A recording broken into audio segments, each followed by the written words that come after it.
ನಮಸ್ಕಾರ ವೀಕ್ಷಕರೇ, ಸುಪ್ರಭಾತ. ನೀವು ನೋಡ್ತಾ ಇದ್ದೀರಾ, ಇದು ನಿಮ್ಮ ನೆಚ್ಚಿನ ಜ್ಯೋತಿಷ್ಯ ಕಾರ್ಯಕ್ರಮ ಧರ್ಮ ಜ್ಯೋತಿ ಕಾರ್ಯಕ್ರಮದ ರೂವಾರಿಗಳಾದಂಥ ಗುರುಗಳನ್ನ ಬನ್ನಿ ಕಾರ್ಯಕ್ರಮಕ್ಕೆ ಸ್ವಾಗತಿಸ್ಬಿಡೋಣ. ಇವರು ನಾಡಿನ ಹೆಮ್ಮೆಯ ಜ್ಯೋತಿಷಿಗಳು, ವೇದಾಗಮ ಪಂಡಿತರು, ಆಧ್ಯಾತ್ಮಿಕ ಚಿಂತಕರು ಆದಂಥ ವಾಚಸ್ಪತಿ ಗುರುಗಳೇ ನಮಸ್ಕಾರ. ಕಾರ್ಯಕ್ರಮಕ್ಕೆ ಹೃತ್ಪೂರ್ವಕ ಸ್ವಾಗತ ತಮಗೆ. ನಮಸ್ಕಾರ ಮತ್ತು ಧನ್ಯವಾದ ನಿಮಗೆ. ಗುರುಗಳೇ, ಪಂಚಾಂಗ ಶ್ರವಣ ಮಾಡೋಣವಾ? ಓಂ ನಮಃ ಶಾಂತಾಯ ದಿವ್ಯಾಯ ಸತ್ಯಧರ್ಮಸ್ವರೂಪಿಣೆ ಸ್ವಾನಂದಾಮೃತ ತೃಪ್ತಾಯ ಶ್ರೀಧರಾಯ ನಮೋ ನಮಃ. ಓಂ ನಮ್ಮೆಲ್ಲ ವೀಕ್ಷಕರಿಗೆ ಇವತ್ತಿನ ಧರ್ಮಜ್ಯೋತಿ ಕಾರ್ಯಕ್ರಮಕ್ಕೆ ಸ್ವಾಗತವನ್ನು ಬಯಸ್ತಾ, ಹಾಗೆಯೇ ಯಾರ್ಯಾರು ಒಂದು ಡಿಸೆಂಬರ್ ತಿಂಗಳ 10ನೇ ತಾರೀಕು ನಿಮ್ಮ ಹುಟ್ಟಿದ ಹಬ್ಬ ಮೊದಲಾದಂಥ ಸಂಭ್ರಮದಲ್ಲಿದ್ದೀರಾ, ನಿಮಗೆಲ್ಲರಿಗೂ ಕೂಡ ಶುಭಾಶಯಗಳು. ಭಗವಂತನ ಅನುಗ್ರಹ ಸದಾಕಾಲ ನಿಮ್ಮೆಲ್ಲರ ಮೇಲೂ ಇರಲಿ. ಎಲ್ಲರ ಕಷ್ಟ ಕಾರ್ಪಣ್ಯಗಳು, ದುಃಖ ದುಮ್ಮಾನ, ರೋಗ ರುಜಿನಾದಿಗಳೆಲ್ಲವೂ ಸಹ ಪರಿಹಾರವಾಗಿ ಸುಖ ಶಾಂತಿ ನೆಮ್ಮದಿ ನಿಮಗೆಲ್ಲರಿಗೂ ದೊರಕಲಿ ಅಂತೇಳಿ ಹಾರೈಸ್ತಾ, ಆ ಪರಮಾತ್ಮನನ್ನು ಪ್ರಾರ್ಥನೆ ಮಾಡಿಕೊಳ್ತಾ ಮೊದಲನೇದಾಗಿ ಇವತ್ತಿನ ಪಂಚಾಂಗದ ಕಡೆ ಗಮನ ಹರಿಸೋಣ. ಇವತ್ತು ಸ್ವಸ್ತಿ ಶ್ರೀ ವಿಶ್ವಾವಸುನಾಮ ಸಂವತ್ಸರದ ದಕ್ಷಿಣಾಯನ ಹಿಮವಂತ ಋತು ಮಾರ್ಗಶಿರ ಮಾಸ ಕೃಷ್ಣ ಪಕ್ಷದ ಷಷ್ಠಿಯ ದಿನ ಬುಧವಾರ. ಇವತ್ತು ಮಘ ನಕ್ಷತ್ರ ಇದೆ, ಅಂದರೆ ಸಿಂಹರಾಶಿಗೆ ಚಂದ್ರನ ಪ್ರವೇಶ ಆಗಿದೆ. ವೈಧೃತಿ ಅನ್ನುವಂತಹ ಯೋಗ, ವಣಿಕ್ ಅನ್ನುವಂತಹ ಕಾರಣ ಇರುವಂಥದ್ದು. ಇದಿವತ್ತಿನ ತಿಥಿ ವಾರ ನಕ್ಷತ್ರ ಯೋಗಕರಣಗಳ ಪಂಚಾಂಗವಾದರೆ, ಗ್ರಹ ಸ್ಥಿತಿಯನ್ನು ಒಂದು ಸಾರಿ ನೋಡ್ಬಿಡೋಣ. ಮೇಷ ವೃಷಭ ರಾಶಿಯಲ್ಲಿ ಯಾವುದೇ ಗ್ರಹ ಸಂಚಾರ ಇಲ್ಲ. ಮಿಥುನದಲ್ಲಿ ಗುರು, ಕರ್ಕಾಟಕದಲ್ಲಿ ಯಾವುದೇ ಗ್ರಹ ಸಂಚಾರ ಇಲ್ಲ. ಸಿಂಹದಲ್ಲಿ ಚಂದ್ರ ಮತ್ತು ಕೇತು, ಕನ್ಯಾ ರಾಶಿ ಮತ್ತು ತುಲಾ ರಾಶಿಗಳಲ್ಲಿ ಯಾವುದೇ ಗ್ರಹ ಸಂಚಾರ ಇಲ್ಲ.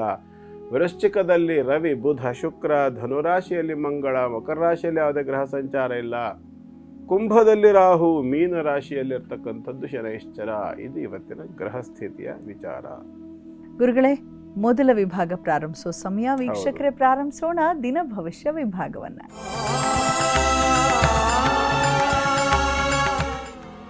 ಮೇಷರಾಶಿಗೆ ಹೇಗಿದೆ ಗುರುಗಳೇ ಈ ದಿನ? ನೋಡೋಣ, ಮೇಷರಾಶಿಯಿಂದ ಆರಂಭ ಮಾಡೋಣ. 12 ರಾಶಿಗಳದ್ದು ನೋಡೋಣ. ಮೇಷರಾಶಿಯವರಿಗೆ ಇವತ್ತಿನ ದಿನ ಚೆನ್ನಾಗಿದೆ. ಕಾರಣ, ಪಂಚಮ ಸ್ಥಿತಿಗೆ ಬಂದಿರತಕ್ಕಂಥ ಚಂದ್ರಕೇತು ಯೋಗ ಅನೇಕ ರೀತಿಯ ಬಾಧಾನಿವೃತ್ತಿ, ಮಾನಸಿಕ ದೋಷ ಪರಿಹಾರಗಳು, ಮಾನಸಿಕ ಸಮಸ್ಯೆಗಳಿಂದ ಪರಿಹಾರ ಉತ್ತಮವಾಗಿರತಕ್ಕಂಥ ಒಂದು ದಿನ. ಚಂದ್ರನಿಗೆ ಪೂರ್ಣ ಅನುಕೂಲ ಸ್ಥಿತಿಯಲ್ಲಿರ್ತಕ್ಕಂತಹ ಗುರು ಮತ್ತು ರಾಹುವಿನ ದೃಷ್ಟಿ, ಗೋ ಸೇವೆಯನ್ನು ಮಾಡತಕ್ಕಂಥ ಪೂರ್ಣ ಅವಕಾಶ ಇರತಕ್ಕಂಥದ್ದು.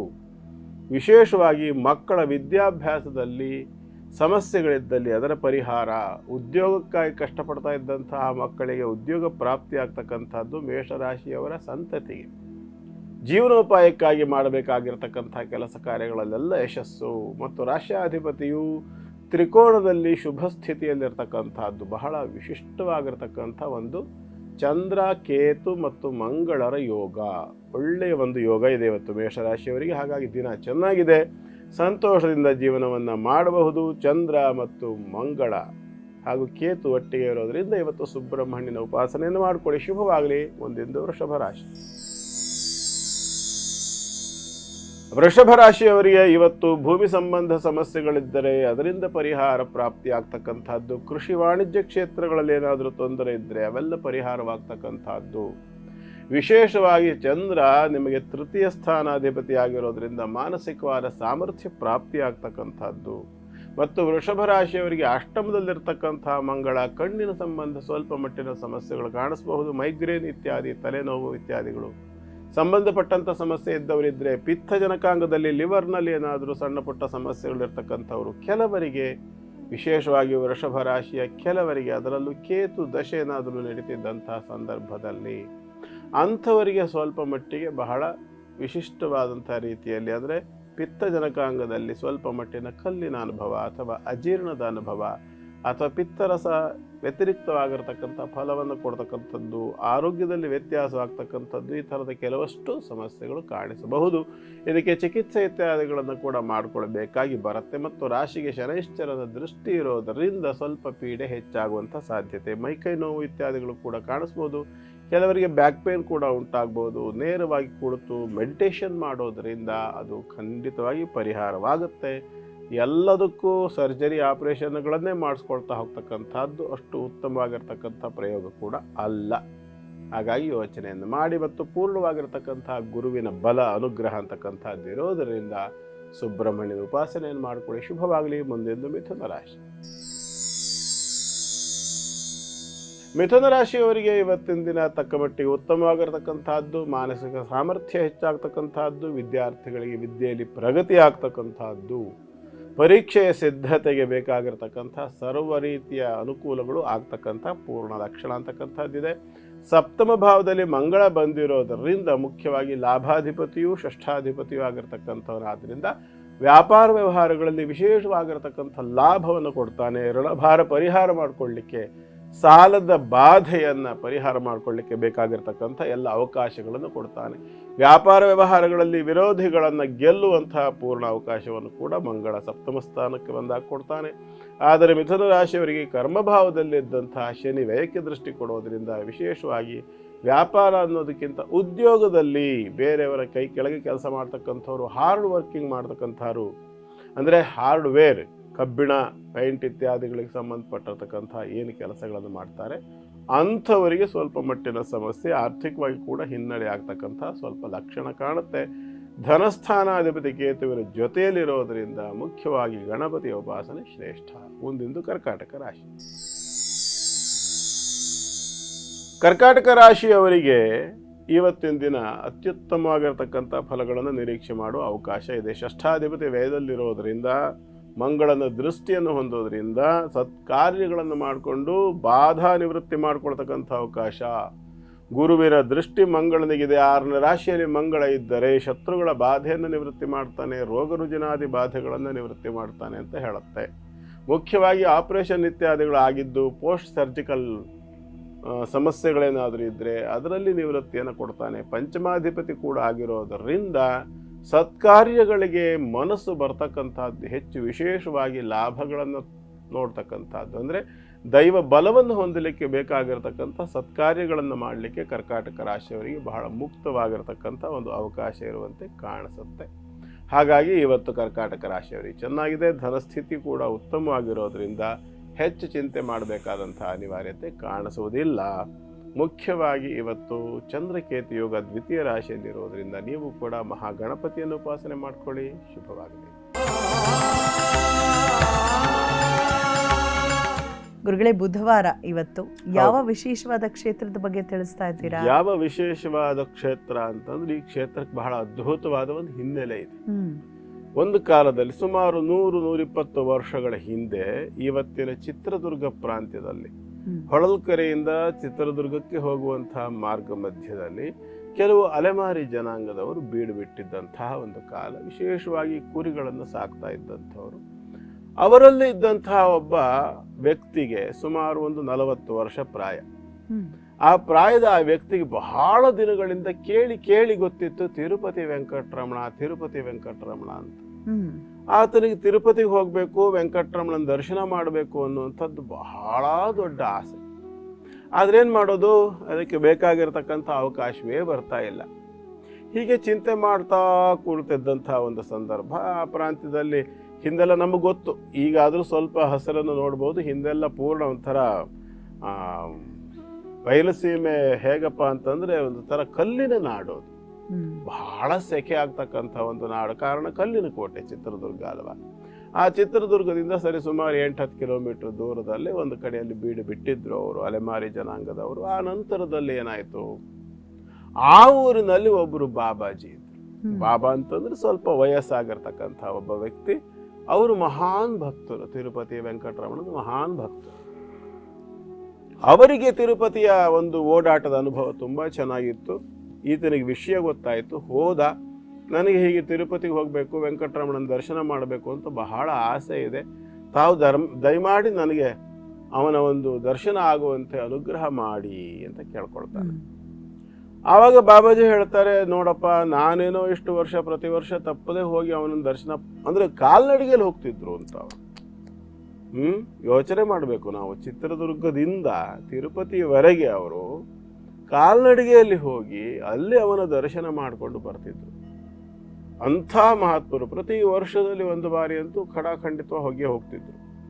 ಅವರಲ್ಲಿ ಈತ ಹೋಗಿ ಕೇಳ್ತಾನೆ, ಅಲ್ಲಿ ವೆಂಕಟರಮಣನ ಮಹಾತ್ಮೆಯನ್ನು ಕೇಳ್ತಾನೆ, ಅಲ್ಲಿರೋ ವೈಶಿಷ್ಟ್ಯಗಳನ್ನು ಕೇಳ್ತಾನೆ. ಆ ಶ್ರೀ ವೆಂಕಟಾಚಲ ಹೇಳ್ತಾರಲ್ಲ, ನಾವು ಹೇಳ್ತೀವಲ್ಲ, ಶ್ರೀಶೇಷಶೈಲ ಗರುಡಾಚಲ ವೆಂಕಟಾದ್ರಿ ನಾರಾಯಣಾದ್ರಿ ವೃಷಭಾದ್ರಿ ವೃಷಾದ್ರಿ ಅಂತ ಹೇಳಿ ಒಟ್ಟು ಈ 7 ಅದ್ರಿಗಳು 7 ಬೆಟ್ಟಗಳ ಬಗ್ಗೆ ಎಲ್ಲ ಕಥೆಗಳನ್ನೆಲ್ಲ ಆತ ಕೇಳ್ತಾನೆ. ಇವರು ಬಾಬಾ ಅವರು ಎಲ್ಲ ವಿಚಾರಗಳನ್ನು ಆತನಿಗೆ ವಿವರಿಸ್ತಾರೆ. ಅವನಿಗೆ ನೋಡಬೇಕು ಅನ್ನುವಂತಹ ಒಂದು ಆಸೆಯನ್ನು ತಡಿಲಿಕ್ಕಾಗೋದಿಲ್ಲ. ಬಾಬಾ ನೀವು ಕರ್ಕೊಂಡು ಹೋಗಲೇಬೇಕು ನನ್ನನ್ನು, ಯಾಕೆಂದರೆ ನನಗೆ ಅದು ಹೇಗೆ ಹೋಗಬೇಕು ಅಂತ ಗೊತ್ತಿಲ್ಲ, ಹೇಗೇನೂ ನನಗೆ ಅದ್ರ ಬಗ್ಗೆ ಗೊತ್ತಿಲ್ಲ, ಹಾಗಾಗಿ ನೀವು ದಯಮಾಡಿ ನನ್ನನ್ನು ಕರ್ಕೊಂಡೋಗಿ ಅಂತಂದರೆ ಅವರಿಗೆ ಆಗೋದೇ ಇಲ್ಲ. ಶರೀರ ಅಷ್ಟು ಕೃಶಿವಾಗಿಬಿಟ್ಟಿದೆ. ಅವರೇನು ಮಾಡ್ತಾರೆ, ಅಯ್ಯೋ ಇವನು ಇಷ್ಟೊಂದು ತಾದಾತ್ಮ್ಯತೆ ಇದೆ, ಇವನಿಗೆ ಇಷ್ಟೊಂದು ಭಗವಂತನನ್ನು ನೋಡಬೇಕು ಅನ್ನುವಂಥ ಅಪೇಕ್ಷೆ ಇದೆ, ಭಗವಂತ ನೀನು ಯಾವಾಗಲಪ್ಪ ನಮಗೆ ದರ್ಶನ ಕೊಡ್ತೀಯಾ? ಹಾಗಾದರೆ ನಾವು ತಿರುಪತಿಗೆ ಬಂದು ನಿನ್ನ ದರ್ಶನ ಮಾಡಬೇಕು, ನಮಗೆ ನಡ್ಕೊಂಡು ಅಷ್ಟು ದೂರ ಬರೋಕೆ ಆಗೋದಿಲ್ವಲ್ಲ ಅಂಥೇಳಿ ಆ ಬಾಬಾಜಿಯವರು ತುಂಬ ದುಃಖವನ್ನು ಪಟ್ಟಂಥ ಸಂದರ್ಭದಲ್ಲಿ ಆವತ್ತು ರಾತ್ರಿ ಹೊತ್ತು ಸ್ವಪ್ನದಲ್ಲಿ ಕನಸಿನಲ್ಲಿ ಆ ಬಾಬಾಜಿಗೆ ಸ್ವಪ್ನವಾಗ್ತದೆ, ನೀನು ಚಿಂತೆ ಮಾಡಬೇಡ, ನಾನು ನಿನ್ನ ಭಕ್ತಿಗೆ ಮೆಚ್ಚಿ ನಿನ್ನ ಮನೆಯ ಸಮೀಪದಲ್ಲೇ ಒಂದು ವಿಶೇಷವಾದ ಸನ್ನಿಧಾನವನ್ನು ಕೊಡ್ತೇನೆ, ನೀನು ಒಂದು ಆಲಯವನ್ನು ನಿರ್ಮಾಣ ಮಾಡು ಅನ್ನುವಂಥ ಮಾತನ್ನು ಹೇಳ್ತಾರೆ. ಸ್ವಪ್ನದಲ್ಲಿ ವೆಂಕಟರಮಣ ಸ್ವಾಮಿ ಕಾಣಿಸ್ಕೊಂಡು ಅವ್ರಿಗೆ ಬಹಳ ಆಶ್ಚರ್ಯ ಆಯಿತು. ನಾನಿಲ್ಲಿ ದೇವಸ್ಥಾನ ನಿರ್ಮಾಣ ಮಾಡೋದು ಅಂದರೆ ಏನು, ಅದು ವೆಂಕಟರಮಣ ಸ್ವಾಮಿಯ ದೇವಸ್ಥಾನವನ್ನು ನಿರ್ಮಾಣ ಮಾಡೋದು ಅಂದರೆ ಏನು, ಹೀಗೆಲ್ಲ ಅವ್ರು ಯೋಚನೆ ಮಾಡ್ತಾ ಇರ್ತಕ್ಕಂಥ ಸಂದರ್ಭದಲ್ಲಿ ಪುನಃ ಅವ್ರಿಗೆ ಕನಸಿನಲ್ಲಿ ಏನಪ್ಪ ಸೂಚನೆ ಆಯಿತು ಅಂದ್ರೆ, ನೀ ನಿರ್ಮಾಣಕ್ಕೆ ಹೆಜ್ಜೆ ಇಡು, ಉಳಿದೆಲ್ಲ ತನ್ನಿಂದ ತಾನೇ ನಡ್ಕೊಂಡು ಹೋಗ್ತದೆ, ಯೋಚಿಸಬೇಡ ನೀನು ಅಂತ ಹೇಳಿ ಅವರಿಗೆ ಪುನಃ ಮತ್ತೆ ಸ್ವಪ್ನದಲ್ಲಿ ಅಪ್ಪಣೆ ಆಗ್ತದೆ. ಇದಾದ ನಂತರದಲ್ಲಿ ಅವರೇನು ಮಾಡ್ತಾರೆ, ಸುತ್ತಮುತ್ತ ಇರ್ತಕ್ಕಂಥವ್ರು ಅವರು ಇವರು ಎಲ್ಲರೂ ಸಹ ಸಂಪರ್ಕಕ್ಕಾಗಿ ತಗೊಳ್ತಾರೆ.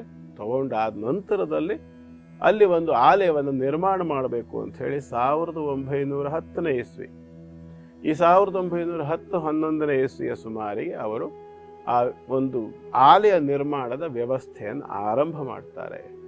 ಇದಾದ ನಂತರದಲ್ಲಿ ಅನೇಕ ವರ್ಷಗಳ ಅವರ ಪರಿಶ್ರಮದ ಫಲವಾಗಿ ಸ್ವಾಮಿಯ ಒಂದು ಆಲಯ ನಿರ್ಮಾಣವಾಗುತ್ತೆ. ಬಿಂಬ ನಿರ್ಮಾಣವನ್ನು ಕೂಡ ಅವರು ಪ್ರಯತ್ನಪಟ್ಟು ಮಾಡಿಸಿ ತಂದು ಪ್ರತಿಷ್ಠಾಪನೆಯನ್ನು ಮಾಡ್ತಾರೆ ಮತ್ತು ವಿಶೇಷವಾಗಿ ಆ ಒಂದು ಕ್ಷೇತ್ರವನ್ನು ಅಭಿವೃದ್ಧಿಪಡಿಸ್ತಾರೆ. ಅಗಮುಕ್ತವಾಗಿರ್ತಕ್ಕಂಥ ಒಂದು ಅದ್ಭುತವಾದ ಆಲಯ, ಜೊತೆಯಲ್ಲಿ ಭಗವಂತನ ಸನ್ನಿಧಾನ, ಗರುಡಗಂಬದಲ್ಲಿ ಬಹಳ ಅದ್ಭುತವಾಗಿ ಆಧ್ಯಾತ್ಮಿಕವಾಗಿರ್ತಕ್ಕಂಥ 2 ಚೈತನ್ಯಗಳನ್ನು ಆ ಒಂದು ಧ್ವಜಸ್ತಂಭ, ಕಲ್ಲಿನ ಶಿಲಾಮಯ ಧ್ವಜಸ್ತಂಭದಲ್ಲಿ ವ್ಯವಸ್ಥೆಯನ್ನು ಮಾಡ್ತಾರೆ. ಅದರಲ್ಲಿ ವೆಂಕಟರಮಣನಿಗೆ ಅಭಿಮುಖವಾಗಿ ಇರತಕ್ಕಂಥದ್ದು ಗರುಡ ಮತ್ತು ವೆಂಕಟರಮಣನಿಗೆ ಪ್ರತ್ಯಂಗುಮುಖವಾಗಿ ಗರುಡನ ಹಿಂಭಾಗದಲ್ಲಿರ್ತಕ್ಕಂಥದ್ದು ಹನುಮಂತ. ಈ ರೀತಿಯಾಗಿ ಅದ್ಭುತವಾಗಿರ್ತಕ್ಕಂಥ ಒಂದು ವೈಶಿಷ್ಟ್ಯಪೂರ್ಣವಾದಂಥ ರಚನೆ. ಆಧ್ಯಾತ್ಮಿಕವಾಗಿ ನಾವು ಗಮನಿಸಬೇಕು, ನಮ್ಮ ಒಳಗಡೆ ಇರತಕ್ಕಂಥದ್ದು 2, ಒಂದು ಜೀವೋತ್ತಮ ತತ್ವವಾಗಿರ್ತಕ್ಕಂತಹ ಪ್ರಾಣ ಮತ್ತು ಆ ಪ್ರಾಣತತ್ವವನ್ನು ನಿಭಾಯಿಸ್ತಕ್ಕಂಥ ಕುಂಡಲಿನಿ. ಪ್ರಾಣತತ್ವದ ದೇವತೆ ವಾಯು, ವಾಯುಪುತ್ರನಾಗಿರ್ತಕ್ಕಂಥ ಆಂಜನೇಯ. ಕುಂಡಲಿನಿಯ ದೇವತೆ ಸರ್ಪ, ಸರ್ಪವನ್ನು ಕಚ್ಚಿ ಎತ್ತೊಯ್ಯತಕ್ಕಂಥದ್ದು ಗರುಡ. ಅಂದರೆ ಅರ್ಥ ಏನು ಅಂತಂದರೆ, ಆಧ್ಯಾತ್ಮಿಕವಾಗಿರ್ತಕ್ಕಂಥ ಈ ಚೈತನ್ಯಪೂರ್ಣವಾದ ಜಾಗದಲ್ಲಿ ಸಾತ್ವಿಕ ಸಾಧನೆಯನ್ನು ನಾನು ಮಾಡ್ತೇನೆ ಅಂಥೇಳಿ ಆಂಜನೇಯನ ಉಪಾಸನೆಯನ್ನು ಮಾಡಿದರೆ ಭಕ್ತಿಭಾವವೂ ಆಗ್ತದೆ, ಯೋಗ ಸಾಧನೆಯೂ ಆಗ್ತದೆ ಮತ್ತು ವಿಶೇಷವಾಗಿ ಪ್ರಾಣತತ್ವದ ಉದ್ದೀಪನವಾಗಿ ಭಕ್ತಿ, ಜ್ಞಾನ, ವೈರಾಗ್ಯಾದಿ ಒಂದು ಸಾತ್ವಿಕವಾಗಿರ್ತಕ್ಕಂಥ ಮಾರ್ಗದಲ್ಲಿ ಅದ್ಭುತವಾಗಿರ್ತಕ್ಕಂಥ ಸಿದ್ಧಿಯ ಪ್ರಾಪ್ತಿಯ ಒಂದು ಸ್ಥಳ. 2ನೇದು ನಾನು ಹೇಳಿದೆ, ಗರುಡ ಹೇಗೆ ಸರ್ಪವನ್ನು ಕಚ್ಚಿ ಎಳೆದುಕೊಂಡು ಹೋಗ್ತದೆಯೋ ಹಾಗೆ ಹಠಯೋಗ ಅನ್ನುವಂಥ ಒಂದು ಪದವನ್ನು ನಾವು ಕೇಳಿರ್ತೇವೆ. ಈ ಹಠಯೋಗದಲ್ಲೂ ಕೂಡ ಕುಂಡಲಿನಿಯ ಉದ್ದೀಪನವೇ ಇರೋದು. ಅದು ಆಧ್ಯಾತ್ಮಿಕ ಮಾರ್ಗವೇ ಹೌದು, ಆಧ್ಯಾತ್ಮಿಕ ಮಾರ್ಗವೇ ಆದರೂ ಕೂಡ ಅದರಲ್ಲಿ ಬಹಳ ವಿಶೇಷ ಏನಪ್ಪ ಅಂದರೆ ಹಠ, ಅಂದರೆ ಪರಿಶ್ರಮವನ್ನು ಹಾಕ್ತಕ್ಕಂಥದ್ದು. ಬಹಳ ಶ್ರಮವನ್ನು ಕೊಟ್ಟು ದೇಹವನ್ನು ದಂಡಿಸಿ ದಂಡನೆ ಮಾಡಿ ಗಂಟೆಗಟ್ಟಲೆ ಕೂತು ಸಾಧನೆ ಮಾಡಿ ಮಾಡಿ ಮಾಡಿ ಮಾಡಿ ಆ ಮೂಲಕವಾಗಿ ಇರ್ತಕ್ಕಂಥದ್ದು ಏನಪ್ಪ ಅಂತಂದ್ರೆ ಕುಂಡಲಿನ್ಯಾದಿ, ಏನು ಕುಂಡಲಿನಿಯಲ್ಲಿ ಬರ್ತಕ್ಕಂಥದ್ದು ಮೂಲಾಧಾರ, ಆನಂತರ ಸ್ವಾಧಿಷ್ಠಾನ, ಮಣಿಪೂರಕ, ಅನಾಹತ, ವಿಶುದ್ಧಿ, ಆಜ್ಞೆ ಮತ್ತು ಸಹಸ್ರಾರ, ಈ 7 ಚಕ್ರಗಳ ಉದ್ದೀಪನವನ್ನು ಶೋಧಿಸ್ತಕ್ಕಂಥದ್ದು ಮತ್ತು ತೋರಿಸ್ತಕ್ಕಂಥದ್ದು ಗರುಡನ ಉಪಾಸನೆ. ಹಾಗಾಗಿ ಈ ಗರುಡ ಮತ್ತು ಆಂಜನೇಯ 2ನ್ನು ಹೊಂದಿರತಕ್ಕಂಥ ಒಂದು ವೆಂಕಟರಮಣನ ಧ್ವಜಸ್ತಂಭವನ್ನು ಹೊಂದಿರತಕ್ಕಂಥದ್ದು ಈ ಒಂದು ಕ್ಷೇತ್ರದಲ್ಲಿರುವಂಥ ವೆಂಕಟರಮಣನ ಮತ್ತೊಂದು ಏನಪ್ಪ ಅಂತಂದರೆ, ನಾವೆಲ್ಲರೂ ಸಹ ಬೆಂಗಳೂರಿನಲ್ಲಿ ನೋಡ್ತೇವೆ, ಮಹಾಲಕ್ಷ್ಮಿ ಲೇಔಟ್ ಸಮೀಪದಲ್ಲಿ ಕರುಮಾರಿಯಮ್ಮನ ದೇವಸ್ಥಾನ ಇರ್ತಕ್ಕಂಥದ್ದು.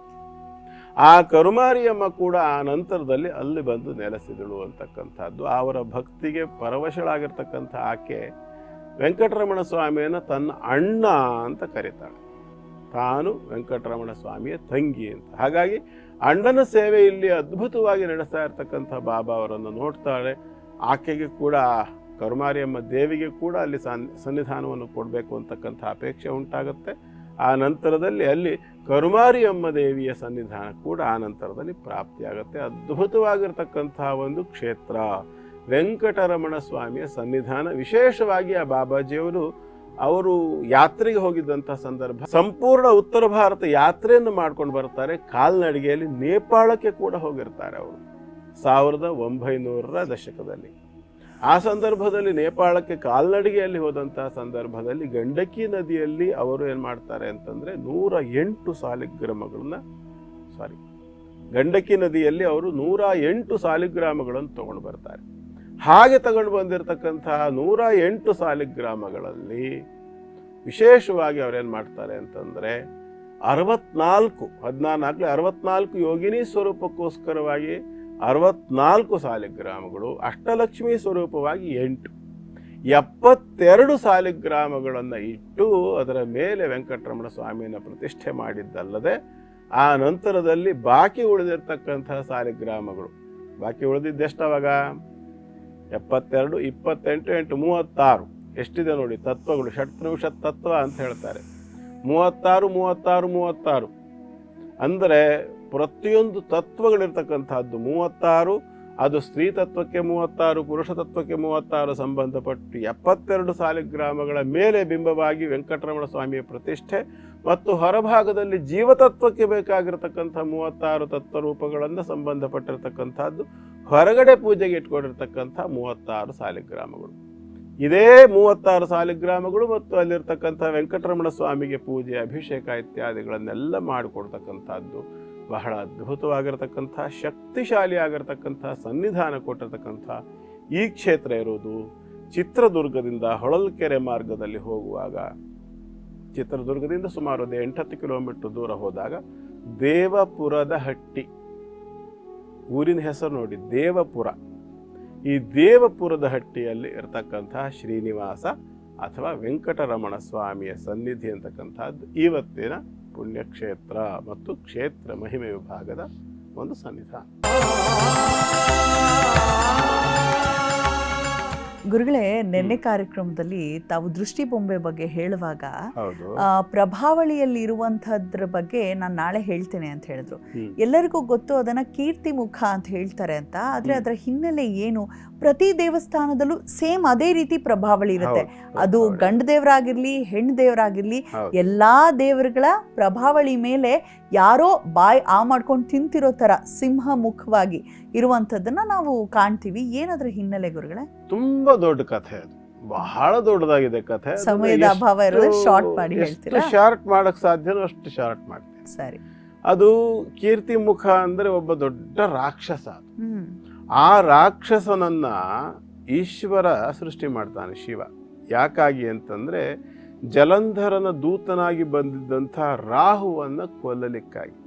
ಈ ಜಲಂಧರ ಯಾರು ಅಂತಂದರೆ, ಒಂದು ಸಾರಿ ಅಮೃತ ಮಂಥನ ನಂತರದಲ್ಲಿ ಯಾವಾಗ ಇಂದ್ರನ ದುರ್ಬುದ್ಧಿ ಹೆಚ್ಚಾಗ್ತದೆ, ಆವಾಗ ಕೋಪಗೊಂಡಂಥ ಶಿವ ತನ್ನ ಫಾಲ ನೇತ್ರವನ್ನು, ಹಣೆಗಣ್ಣನ್ನು ತೆಗೆದಾಗ ಬೃಹಸ್ಪತ್ಯಾಚಾರ್ಯರು ಬಂದರು. ಇಂದ್ರನ ಪರವಾಗಿ ಕ್ಷಮೆ ಕೇಳಿದಾಗ ತಥಾಸ್ತು ಅಂತ ಬಿಡ್ತಾನೆ ಪರಮೇಶ್ವರ. ಆದರೆ ಕಣ್ಣಿನಿಂದ ಬೆಂಕಿ ಹೊರಟು ಬಿಟ್ಟಿದೆ, ಏನು ಮಾಡೋದು ಅಂತಾಗ ಹೀಗೆ ಸಮುದ್ರದ ಮೇಲೆ ದೃಷ್ಟಿಯನ್ನು ಚೆಲ್ತಾನೆ.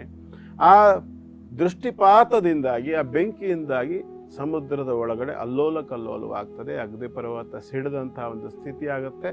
ಅಲ್ಲಿ ಜಲಂಧರನ ಉತ್ಪತ್ತಿ ಆಗುತ್ತೆ. ಕಾಲಕ್ರಮೇಣ ದುಷ್ಟ ಧೂರ್ತತನ ಎಲ್ಲದೂ ಬಂತು. ಶುಕ್ರಾಚಾರ್ಯರ ಸಪೋರ್ಟ್ ಕೂಡ ಇತ್ತು. ಅವನೇನು ಮಾಡ್ತಾನೆ, ಪಾರ್ವತಿಯನ್ನು ಮದುವೆ ಮಾಡಿಕೊಳ್ಬೇಕು ಅಂತ ಹೇಳಿ ಈಶ್ವರನಿಗೆ ಪ್ರಸ್ತಾಪವನ್ನು ತಗೊಂಡೋಗುವಂತ ರಾಹುವಿಗೆ ಹೇಳ್ತಾನೆ. ಆಗ ರಾಹು ಆ ವಿಷಯವನ್ನು ತಂದು ಶಿವನಿಗೆ ತಿಳಿಸ್ತಾನೆ. ಪುನಃ ಕೋಪೋದ್ರಿಕ್ತನಾದಂಥ ಶಿವ ಏನು ಮಾಡ್ತಾನೆ ಅಂತಂದ್ರೆ, ತನ್ನ ಕಣ್ಣನ್ನು ಮತ್ತೆ ತೆರೀತಾನೆ. ತೆರೆದು ಆ ದೃಷ್ಟಿಪಾತದಿಂದಾಗಿ ಒಂದು ಘೋರ ರೂಪವನ್ನು ಸೃಷ್ಟಿ ಮಾಡ್ತಾನೆ. ಸಿಂಹದ ಮುಖ, ಅತ್ಯಂತ ಉಗ್ರವಾಗಿರ್ತಕ್ಕಂಥ ಒಂದು ರೂಪ. ಅದು ಬಹಳ ಘೋರವಾಗಿರ್ತಕ್ಕಂಥ ಒಂದು ರೂಪ.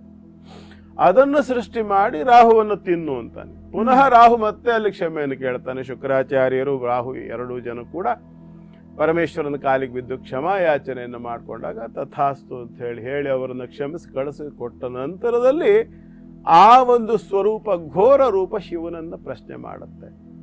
ಅಪ್ಪ ತಂದೆ ನನ್ನನ್ನು ಸೃಷ್ಟಿ ಮಾಡದೆ ಕೆಲಸ ಮಾಡು ಇಂಥದ್ದು ಅಂತೇಳಿ ಇವನನ್ನು ತಿನ್ನು ಅಂದೆ, ಈಗ ಆಮೇಲೆ ತಡಿ ಅಂದೆ, ಆಯಿತು ಅಂತ ನಾನು ಸುಮ್ಮನಿದ್ದೆ, ಈಗ ನಾನು ಸುಮ್ಮನೆ ಇರಬೇಕಲ್ಲ, ನಾನು ಏನು ಮಾಡಲಿ, ನನಗೇನು ಕೆಲಸ ಇಲ್ವಾ ಅಂತ ಕೇಳಿದರೆ ನನಗೆ ತುಂಬ ಹಸಿವು ಕೂಡ ಆಗ್ಬಿಟ್ಟಿದೆ. ಕೆಲಸ ಕೊಟ್ಟಿದೆಯಾ, ಕೆಲಸ ಅಂತೂ ಮಾಡೋದು ಬೇಡ ಅಂತ ಹೇಳಿದ್ಬಿಟ್ಟೆ, ಈಗ ತುಂಬ ಹಸಿವು ಆಗ್ತಿದೆ, ನನಗೇನು ಮಾಡಲಿ ನಾನು ಅಂತಂದಾಗ ರಾಹುವನ್ನು ತಿನ್ಬೇಕಾಗಿತ್ತಲ್ವಾ. ಆದರೆ ರಾಹುನ್ ತಿನ್ಲಿಕ್ಕೆ ಅವಕಾಶ ಆಗಲಿಲ್ಲ. ಹಾಗಾಗಿ ನಾನೇನು ಮಾಡಲಿ, ನಂಗೆ ಹಸಿವು ಆಗ್ತಿದೆ ಅಂತಂದಾಗ ಸರಿ ನಿನ್ನನ್ನು ನೀನು ತಿನ್ಕೊಂಬಿಡು ಅಂತಾನೆ ಪರಮೇಶ್ವರ. ನಿನ್ನನ್ನು ನೀನು ತಿನ್ನು ಅಂತೇಳಿ ಹೇಳಿದಾಗ ಆಯಿತು ಅಂತ ಹೇಳ್ಕೊಂಡು ಅದು ತನ್ನನ್ನು ತಾನು ತಿನ್ಲಿಕ್ಕೆ ಆರಂಭ ಮಾಡ್ಕೊಳತ್ತೆ. ಪರಮೇಶ್ವರ ಹೀಗೆ ತಿರುಗೋ ಅಷ್ಟೊತ್ತಿಗೆ ಮೂಳೆಗಳು ಮುರಿದ ಶಬ್ದ ಕೇಳಿಸುತ್ತೆ ಪರಮೇಶ್ವರನಿಗೆ. ತಿರುಗಿ ನೋಡಿದ್ರೆ ಅದ್ರ ಹಸಿವು ಎಷ್ಟಿತ್ತು ಅಂದ್ರೆ ತನ್ನ ಶರೀರವನ್ನು ಪೂರ್ತಿ ತಿನ್ಕೊಂಡು ತಲೆ ಮಾತ್ರ ಉಳಿಸ್ಕೊಂಡಿತ್ತಂತೆ ಆ ರೂಪ. ಅಷ್ಟು ಘೋರವಾಗಿರ್ತಕ್ಕಂಥದ್ದು. ಆವಾಗ ಪರಮೇಶ್ವರನಿಗೆ ಬಹಳ ಸಂತೋಷ ಆಗತ್ತೆ. ಅಪ್ಪ ನೀನು ಇಂಥ ಒಂದು ಯಾವ ತ್ಯಾಗ ಬುದ್ಧಿ ಅಂದರೆ ಪರಮೇಶ್ವರನ ಅಪ್ಪಣೆ ಆಗಿದೆ, ತನ್ನ ಒಡೆಯನ ಅಪ್ಪಣೆ ಆಗಿದೆ, ನಿನ್ನನ್ನು ನೀನು ತಿಂದ್ಕೋ ಅಂತೇಳಿ ಅಂದರೆ ಒಡೆಯನ ಆಜ್ಞೆಯನ್ನು ಅಷ್ಟರ ಮಟ್ಟಿಗೆ ಪಾಲನೆ ಮಾಡಬೇಕು ಅನ್ನುವಂಥ ನಿಷ್ಠೆ ನಿನಗಿದೆಯಲ್ಲ, ಆ ಒಂದು ನಿಷ್ಠೆಗೋಸ್ಕರವಾಗಿ ನೀನು ಸರ್ವತ್ರ ಪೂಜನೀಯನಾಗಬೇಕು. ಹಾಗಾಗಿ ಪ್ರತಿಯೊಂದು ದೇವತಾ ಒಂದು ಶಿಲ್ಪದ ಮೇಲ್ಭಾಗದಲ್ಲಿ ನಿನ್ನ ಮುಖವನ್ನು ಸ್ಥಾಪನೆ ಮಾಡ್ತಕ್ಕಂಥ ವ್ಯವಸ್ಥೆಯನ್ನು ತರ್ತೇನೆ ಅಂತೇಳಿ ಪರಮೇಶ್ವರ ಅನುಗ್ರಹ ಮಾಡ್ತಾನೆ. ಮತ್ತು ಯಾರೇ ಆದರೂ ಅಷ್ಟೇನೆ ಮನಸ್ಸಿನಲ್ಲಿ ಒಂದು ಶ್ರದ್ಧಾಭಕ್ತಿ ಇಲ್ಲದೆ ಕೇವಲ ಆಡಂಬರಕ್ಕೋಸ್ಕರವಾಗಿ, ತೋರ್ಗಾಣಿಕೆಗೋಸ್ಕರವಾಗಿ, ಶುದ್ಧ ಮನಸ್ಸಿಲ್ಲದೆ ಏನೇನೋ ದ್ವಂದ್ವ ಕಾರಣಗಳು, ದುರುದ್ದೇಶಗಳನ್ನೆಲ್ಲ ಇಟ್ಕೊಂಡು ಭಗವದ್ ಅರ್ಚನೆಯನ್ನು ಮಾಡಲಿಕ್ಕೆ ಹೋಗ್ತಕ್ಕಂಥ ವ್ಯಕ್ತಿಗಳಿದ್ದರೆ ಅವರ ಪೂಜೆಯ ಸಂಪೂರ್ಣ ಫಲ ನಿನ್ನ ನೈವೇದ್ಯ ನೀನು ತಿಂದ್ಬಿಡು. ಅವರ ಪೂಜೆಗೆ ಯಾವ ಫಲವೂ ಸಿಕ್ಕದೆ ಇರುವಂಥ ಪರಿಸ್ಥಿತಿ ಆಗುತ್ತೆ. ಹಾಗಾಗಿ ಅವರು ಮಾಡಿದಂಥ ಪೂಜೆ ಎಲ್ಲವನ್ನು ನೀನು ಸ್ವೀಕಾರ ಮಾಡು.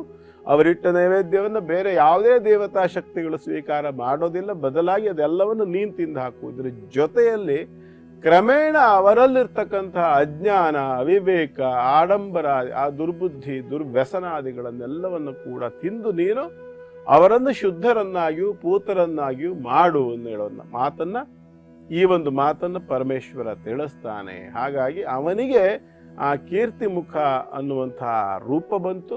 ಆ ರೂಪವೇ ಇವತ್ತು ಎಲ್ಲ ದೇವಾಲಯಗಳ ಪ್ರಭಾವಳಿಯ ಮೇಲಿರ್ತಕ್ಕಂಥದ್ದು. ಹಾಗಿದ್ರೆ ಇನ್ನು ಮುಂದೆ ನಾವೆಲ್ಲ ತಿಳ್ಕೋಬೇಕು, ಭಕ್ತಿ ಭಾವ ಇಲ್ಲದೆ ಕಪಟ ಬುದ್ಧಿಯಿಂದ ನಾವೇನಾದ್ರೂ ಪೂಜೆ ಸಲ್ಲಿಸಲಿಕ್ಕೆ ಹೋದ್ರೆ ಅದ್ಯಾವುದು ದೇವರಿಗೆ ಸಮರ್ಪಿತ ಆಗೋದಿಲ್ಲ. ಕಾರಣ ಅದನ್ನರಿತು ಕೀರ್ತಿ ಮುಖಾನೇ ಎಲ್ಲವನ್ನ ಸೇವಿಸ್ಬಿಟ್ಟಿರ್ತಾನೆ, ಖಾಲಿ ಮಾಡ್ಬಿಡ್ತಾನೆ, ತಿಂದ್ಬಿಟ್ಟಿರ್ತಾನೆ. ಏನು ಸಿಗೋದು, ಯಾವ ಧ್ಯಾನ, ಜಪ, ತಪ, ಪೂಜೆ, ಹೋಮ, ಹವನ, ಅಭಿಷೇಕ, ನೈವೇದ್ಯ, ಅರ್ಚನೆ ಯಾವುದೂ ಕೂಡ ದೈವಕ್ಕೆ ಸಲ್ಲಿಕೆ ಆಗೋದಿಲ್ಲ. ಬದಲಾಗಿ ರಾಕ್ಷಸತ್ವಕ್ಕೆ ಸಲ್ಲಿಕೆ ಆಗುತ್ತೆ. ನಾನು ಎಷ್ಟು ಮಾಡಿಸ್ತಾ ಇದ್ದೀನಿ ಪೂಜೆ, ಎಷ್ಟು ಏನ್ ಮಾಡಿಸ್ತಿದ್ದೀನಿ, ಏನು ಸರಿ ಹೋಗ್ತಿಲ್ಲ ಅಂದ್ರೆ ಅನೇಕರಿಗೆ ಅದೊಂದು ಭ್ರಮೆ ಇದೆ. ಏನಪ್ಪಾ ಅಂತಂದ್ರೆ ನಾನು ಆ ಹೋಮ ಮಾಡಿಸ್ಬಿಟ್ಟೆ, ಈ ಪೂಜೆ ಮಾಡಿಸ್ಬಿಟ್ಟೆ, 50,000 ಖರ್ಚು ಮಾಡಿದೆ, 50 ಲಕ್ಷ ಖರ್ಚು ಮಾಡಿದೆ, ವೇಸ್ಟ್. ಗುರುಗಳೇ, ದೋಷ ಪರಿಹಾರ ವಿಭಾಗದಲ್ಲಿ ಇವತ್ತಾಗ್ಲೇ ನೀವು ವಿಶೇಷವಾದ ಕ್ಷೇತ್ರದ ಬಗ್ಗೆ ತಿಳಿಸ್ಕೊಟ್ಟಿದ್ದೀರಾ. ದೇವಪುರದ ಹಟ್ಟಿ ವೆಂಕಟರಮಣ ನೋಡಿ, ಎಷ್ಟೋ ಕಡೆ ನಾವು ನೋಡಿದೀವಿ. ಹಿಂದೊಮ್ಮೆ ನೀವು ಹೇಳಿದ್ರಿ ಮಾಲೆಕ್ಕಲ್ ತಿರುಪತಿ ಬಗ್ಗೆ ಕೂಡ ಹೇಳಿದ್ರಿ. ಹೀಗೆ ಬಹಳ ದೂರ ಬರ್ಲಿಕ್ಕೆ ಆಗದೆ ಇರುವಂತ ಭಕ್ತರಿಗಾಗಿ ಭಗವಂತ ಸಾಕ್ಷಾತ್ ಸನ್ನಿಧಾನವನ್ನ ಕೊಡ್ತಾನೆ, ಸಾನ್ನಿಧ್ಯವನ್ನ ವಹಿಸ್ತಾನೆ ಅಲ್ವಾ? ಹೌದು. ಹಾಗೆ ಇದು ಕೂಡ ಅಂತಹದ್ದೇ ಒಂದು ಸಾನ್ನಿಧ್ಯವಿರುವಂತ ಸುಕ್ಷೇತ್ರ ಅಂತ ತಿಳಿಸ್ತಿದ್ರಿ. ಎಂತಹ ದೋಷ ಪರಿಹರಿಸ್ಕೊಳ್ಬಹುದು ಇಲ್ಲಿ ಹೋಗೋದ್ರಿಂದ? ಪ್ರಧಾನವಾಗಿ ಇಲ್ಲಿ 3 ವಿಭಾಗದಲ್ಲಿ ದೋಷ ಪರಿಹಾರ. ಮೊದಲನೇದು ಸ್ವಪ್ನ ದೋಷ. ಅನೇಕರಿಗೆ ಒಂದು ವಿಚಾರ ಏನಪ್ಪಾ ಅಂತಂದ್ರೆ, ಕನಸಿನಲ್ಲಿ ಯಾವಾಗಲೂ ಏನೇನೋ ಬರೋಂಥದ್ದು, ಬೆಂಕಿ ಉರಿದಾಗ ಕಾಣಿಸೋದು, ಕೆಟ್ಟ ಕೆಟ್ಟ ಸೂಚನೆಗಳು ಬರ್ತಕ್ಕಂಥದ್ದು, ಬಹಳ ಹೊಲಸು ಕನಸುಗಳು ಬೀಳ್ತಕ್ಕಂಥದ್ದು, ಇವೆಲ್ಲವೂ ಕೂಡ ಅನೇಕರಿಗೆ ಆಗ್ತಿರತ್ತೆ. ಮತ್ತು ಕೆಲವು ಕನಸುಗಳು ಅಪಶಕುನದ ಅಥವಾ ಒಂದು ಕೆಟ್ಟ, ಮುಂದೆ ಭವಿಷ್ಯದಲ್ಲಿ ಕೆಡುಕಾಗ್ತಕ್ಕಂಥ ಸನ್ನಿವೇಶಗಳ ಸೂಚಕವಾಗಿ ಕೂಡ ಕನಸುಗಳು ಬೀಳ್ತವೆ. ಹಾಗಾಗಿ ಯಾರು ಇಲ್ಲಿ ಹೋಗಿ ವಿಶೇಷವಾಗಿ ಆ ವೆಂಕಟರಮಣನ ಸೇವೆ, ವಿಶೇಷವಾಗಿ ತುಳಸಿಯನ್ನು, ಅಂದರೆ ಸಾಲಿಗ್ರಾಮ ರೂಪದಲ್ಲಿ ಪ್ರತಿಷ್ಠೆ ಆಗಿರೋದ್ರಿಂದ ತುಳಸಿಯನ್ನು ಇಲ್ಲಿ ಅರ್ಪಣೆ ಮಾಡಿ ಬರುವುದರಿಂದ ಈ ಎಲ್ಲ ದೋಷಗಳು ಪರಿಹಾರವಾಗುತ್ತೆ. ದುಸ್ವಪ್ನದ ದೋಷಗಳು ಮುಖ್ಯವಾಗಿ ಪರಿಹಾರವಾಗುವಂಥದ್ದು. ಎರಡನೇದು, ಯೋಗ ಸಾಧನೆಯನ್ನು ಮಾಡಬೇಕು, ಪ್ರಾಣಾಯಾಮ ಇತ್ಯಾದಿಗಳ ಸಾಧನೆಯನ್ನು ಮಾಡಬೇಕು. ಆಧ್ಯಾತ್ಮಿಕವಾಗಿ ಒಂದು ಸಾಧನೆಯನ್ನು ಮಾಡಿ ಭಗವತ್ ಸ್ವರೂಪದ ಸಾಕ್ಷಾತ್ಕಾರವನ್ನು ಮಾಡಿಕೊಳ್ಬೇಕು, ಭಕ್ತಿ ಜ್ಞಾನ ವೈರಾಗ್ಯಗಳನ್ನು ಪ್ರಾಪ್ತಿ ಮಾಡಿಕೊಳ್ಬೇಕು ಅನ್ನುವಂಥ ಅಪೇಕ್ಷೆ ಇರತಕ್ಕಂಥವರಿಗೆ ಕೂಡ ಇಲ್ಲಿ ಹೋಗಿ ಅನುಷ್ಠಾನಾದಿಗಳನ್ನು ಮಾಡಿ ಬಂದರೆ ಅದಕ್ಕೆ ಸಂಪೂರ್ಣವಾಗಿರತಕ್ಕಂಥ ಒಂದು ದಾರಿಯನ್ನು ಭಗವಂತ ಅನುಗ್ರಹ ಮಾಡಿ ತೋರಿಸ್ಕೊಡ್ತಾನೆ. ಮೂರನೇದು ಏನಪ್ಪ ಅಂತಂದ್ರೆ ಹಠಯೋಗ ಸಾಧನೆಯನ್ನು ಮಾಡ್ತಕ್ಕಂಥದ್ದು, ಕುಂಡಲಿನಿ ಸಾಧನೆಯನ್ನು ಮಾಡ್ತಕ್ಕಂಥದ್ದು, ಹಠ ಸಾಧನೆಯನ್ನು ಮಾಡ್ತಕ್ಕಂಥದ್ದು, ಚಕ್ರ ಉದ್ದೀಪನವನ್ನು ಮಾಡ್ಕೊಳ್ತಕ್ಕಂಥದ್ದು. ಈ ಏನು ಯೋಗ ಸಾಧನೆಯನ್ನು ಮಾಡುವಂಥ ಅಪೇಕ್ಷೆ ಇರುತ್ತಲ್ಲ ಅಂಥವರಿಗೆ ಕೂಡ ಅಂದರೆ ಕಠಿಣವಾದ ಅತ್ಯಂತ ಪರಿಶ್ರಮದಾಯಕವಾಗಿರತಕ್ಕಂಥ ಕೆಲಸ ಅದು. ಹಾಗಾಗಿ ಈ ಒಂದು ಸಾಧನೆಯನ್ನು ಮಾಡಬೇಕು ಅಂಥೇಳಿ ಅಪೇಕ್ಷೆ ಇರತಕ್ಕಂಥವರಿಗೆ ಕೂಡ ಇಲ್ಲಿ ಹೋಗಿ ಸಾಧನೆ ಮಾಡಿ ಬಂದರೆ ಸಂಪೂರ್ಣವಾಗಿರತಕ್ಕಂಥ ಒಂದು ಸಾಧನೆ ಅನ್ನುವಂಥದ್ದಕ್ಕೆ ಬೇಕಾದಂಥ ತಳಹದಿ ನಿರ್ಮಾಣ ಆಗತ್ತೆ. ಮತ್ತೊಂದು ವಿಶೇಷ ಈ ಕ್ಷೇತ್ರದಲ್ಲಿ ಏನಪ್ಪ ಅಂತಂದರೆ, ಬಾಬಾ ಅವರು ಪ್ರತಿ ವರ್ಷ ಪಾದಯಾತ್ರೆಯಲ್ಲಿ ತಿರುಪತಿಗೆ ಹೋಗ್ತಾ ಇದ್ದಂಥ ವ್ಯಕ್ತಿಗೆ ನನ್ನ ಸನ್ನಿಧಾನವನ್ನು ಇಲ್ಲಿಯೇ ಕೊಡ್ತೇನೆ, ನೀನು ಆಲಯ ನಿರ್ಮಾಣ ಮಾಡು ಅಂತ. ನಾವು ಈ ಥರದಲ್ಲಿ ಕನಸನ್ನು ಕೇಳೋದು ಬಹಳ ಕಡಿಮೆ. ಇಂಥ ಜಾಗದಲ್ಲಿ ನನ್ನ ವಿಗ್ರಹ ಇದೆ, ನೀನು ಅಗಸು, ನೆಲದೊಳಗಡೆ ನನ್ನ ಸನ್ನಿಧಾನ ಇದೆ, ಅದನ್ನು ಪ್ರತಿಷ್ಠೆ ಮಾಡಿಸು, ಅಥವಾ ಲಿಂಗರೂಪದಲ್ಲಿ ಈ ರೀತಿಯಲ್ಲೂ ನಾನು ಒಂದು ಉದ್ಭವ ಆಗಿದ್ದೇನೆ, ಅಲ್ಲಿ ನನ್ನ ಸಾನ್ನಿಧ್ಯ ಇದೆ, ಅದನ್ನು ನೀನು ಮುಂದುವರಿಸು. ಹೀಗೆಲ್ಲ ವ್ಯವಸ್ಥೆಗಳಿರ್ತಕ್ಕಂಥದ್ದನ್ನು ನಾವು ಅನೇಕ ಕ್ಷೇತ್ರಗಳ ವಿಚಾರದಲ್ಲಿ ಕೇಳ್ತೇವೆ. ಆದರೆ ಇಲ್ಲಿಯ ವಿಶೇಷತೆ ಏನಪ್ಪ ಅಂತಂದರೆ, ದೇವರಿಂದ ನೇರವಾಗಿ ಅಪ್ಪಣೆಯಾಗಿದ್ದೇನಪ್ಪ ಅಂದರೆ ಬಿಂಬವನ್ನು ನಿರ್ಮಾಣ ಮಾಡಿಸು, ಆ ಮೂಲಕವಾಗಿ ಬಿಂಬ ಸ್ಥಾಪನೆಯಾಗಲಿ, ಆ ನಂತರದಲ್ಲಿ ನನ್ನ ಸನ್ನಿಧಾನವನ್ನು ನಾನು ಅಲ್ಲಿ ಕೊಡ್ತೇನೆ ಅಂತಕ್ಕಂಥದ್ದು.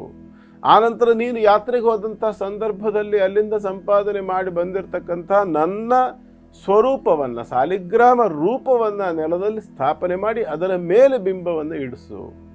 ಈ ರೀತಿಯಾಗಿ ಆ ಒಂದು ನಿರ್ದೇಶನವನ್ನು ಕೊಟ್ಟು ಬಂದು ಸನ್ನಿಧಾನ ಕೊಡ್ತದೆಯಲ್ಲ ಒಂದು ದೈವ ಚೈತನ್ಯ, ಅದರಲ್ಲಿ ಬಹಳ ವಿಶೇಷವಾಗಿರ್ತಕ್ಕಂಥ ಶಕ್ತಿ ಇದೆ. ಹಾಗಾಗಿ ವಿಶೇಷವಾಗಿ ಅಲ್ಲಿ ಮತ್ತೆ ಸ್ವರ್ಣ ಸಾಲಿಗ್ರಾಮಗಳನ್ನು ಇಟ್ಟಿರ್ತಕ್ಕಂಥದ್ದಾದ್ದರಿಂದ ಯಾರಿಗೆಲ್ಲ ಅತ್ಯಂತ ಒಂದು ತೀಕ್ಷ್ಣವಾಗಿರತಕ್ಕಂತಹ ದಾರಿದ್ರ್ಯ ಇದೆ, ಬಹಳ ದಟ್ಟ ದಾರಿದ್ರ್ಯ ಅಂತ ಹೇಳ್ತಾರಲ್ಲ, ಈ ತೀಕ್ಷ್ಣತರವಾಗಿರತಕ್ಕಂಥ ದಾರಿದ್ರ್ಯ ಅಂತಕ್ಕಂಥದ್ದಿದ್ದವರು ಕೂಡ ಅಲ್ಲಿ ಹೋಗಿ ವಿಶೇಷವಾಗಿ ಸ್ವಾಮಿಗೆ ಬೆಣ್ಣೆಯ ಅಲಂಕಾರವನ್ನು ಮಾಡಿಸ್ತಕ್ಕಂಥದ್ದು. ಇದನ್ನು ಆಚರಣೆ ಮಾಡಿ ಬಂದ ಪಕ್ಷದಲ್ಲಿ ಅವರಿಗೆ ಕೂಡ ಒಂದು ದಾರಿದ್ರ್ಯ ಅಂತಕ್ಕಂಥದ್ದು ನಿವಾರಣೆ ಆಗ್ತದೆ. ಬೆಣ್ಣೆ ಅಂದರೆ ಲಕ್ಷ್ಮಿಯ ಒಂದು ಪ್ರತಿನಿಧಿ ಅಂತ ಕೂಡ ಕಲ್ಪನೆ ಮಾಡಲಾಗತ್ತೆ. ಹಾಗಾಗಿ ವೆಂಕಟರಮಣನಿಗೆ ಬೆಣ್ಣೆಯ ಲೇಪನವನ್ನು ಮಾಡಿಸಿದರೆ ತನ್ಮೂಲಕವಾಗಿ ಲಕ್ಷ್ಮಿಯನ್ನು ಆಲಂಗಿಸಿದಂತಹ ಒಂದು ಸಂತೋಷವನ್ನು ವೆಂಕಟರಮಣ ಹೊಂದುತ್ತಾನೆ. ಹಾಗಾಗಿ ಅವನಿಗೆ ಬಹಳ ಸಂತೋಷ ಆಗುತ್ತೆ. ತನ್ನ ಪತಿಯಾದಂತಹ ವೆಂಕಟರಮಣ ಬಹಳ ಸಂತೋಷಪಟ್ಟ, ಅವನನ್ನು ಆಲಂಗಿಸುವ ಅವಕಾಶವನ್ನು ಈ ಭಕ್ತ ನನಗೆ ಮಾಡಿಕೊಟ್ಟ ಅಂಥೇಳಿ ಮಹಾಲಕ್ಷ್ಮಿ ಬೆಣ್ಣೆಯ ರೂಪದವಳು. ಆಕೆ ಕೂಡ ನಾವು ಕೇಳ್ತೇವಲ್ಲ, ಸಜ್ಜನ ಸಾಧು ಪೂಜೆಯ ವೇಳೆಗೆ ಮಜ್ಜಿಗೆಯೊಳಗಿನ ಬೆಣ್ಣೆಯಂತೆ ಭಾಗ್ಯದ ಲಕ್ಷ್ಮೀ ಬಾರಮ್ಮ ಅಲ್ವಾ. ಹಾಗೆ ಆ ನವನೀತ ಅಥವಾ ಬೆಣ್ಣೆಯ ಲೇಪನವನ್ನು ಮಾಡಿಸುವುದರಿಂದ ಮಹಾಲಕ್ಷ್ಮಿ ಕೂಡ ಸಂತುಷ್ಟಳಾಗಿ ಅವನ ದಾರಿದ್ರ್ಯವನ್ನು ಹರಣ ಮಾಡ್ತಾಳೆ ಅಂತಕ್ಕಂಥದ್ದು ಬಹಳ ವಿಶೇಷವಾಗಿರ್ತಕ್ಕಂಥ ಒಂದು ವ್ಯವಸ್ಥೆ.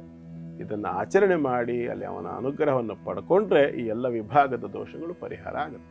ಗೋವಿಂದ ಗೋವಿಂದ ಎಂದೆನ್ನುತ್ತಾ ಎಲ್ಲರ ಮೇಲೆ ಗೋವಿಂದನ ಕರುಣೆ ಇರಲಿ ಅಂತ ಭಗವಂತನಲ್ಲಿ ಬೇಡ್ತಾ, ಗುರುಗಳೇ ಮುಂದಿನ 4 ರಾಶಿಗಳು. ಸಿಂಹರಾಶಿಯನ್ನು ನೋಡೋಣ.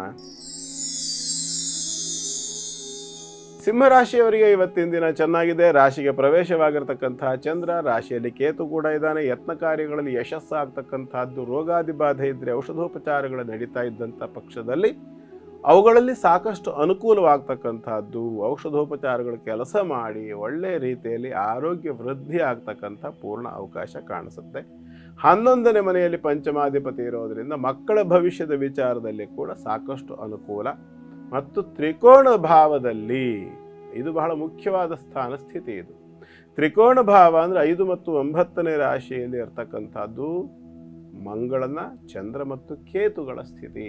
ಹಾಗಾಗಿ ಭೂಮಿ ಸಂಬಂಧ ವ್ಯವಹಾರ, ಸತಿಪತಿಗಳಲ್ಲಿ ಇರ್ತಕ್ಕಂಥ ಒಂದು ಅನ್ಯೋನ್ಯತೆ, ಮಕ್ಕಳ ಪ್ರಾಪ್ತಿಗೋಸ್ಕರವಾಗಿ ಯಾರಿಗೆ ಸಂತಾನಾದಿ ಒಂದು ಪ್ರಾಪ್ತಿ ಅಂತಕ್ಕಂಥದ್ದು ಆಗ್ತಾ ಇರೋದಿಲ್ಲ. ಅದಕ್ಕೆ ಬೇಕಾದ ಚಿಕಿತ್ಸೆ ಇತ್ಯಾದಿಗಳು, ಆಪರೇಷನ್ ಮೊದಲಾದವನ್ನು ಮಾಡಿಸಿರ್ತಾರೆ. ಅಂಥವರಿಗೆ ಒಂದು ಒಳ್ಳೆಯ ಸುದ್ದಿಯನ್ನು ಪಡಿತಕ್ಕಂಥ ಅವಕಾಶ ಕೂಡ ಇದೆ. ಗೋಪಾಲಕೃಷ್ಣನ ಉಪಾಸನೆ ಮಾಡಿಕೊಳ್ಳಿ. ಶುಭವಾಗಲಿ. ಮುಂದಿಂದು ಕನ್ಯಾ ರಾಶಿ.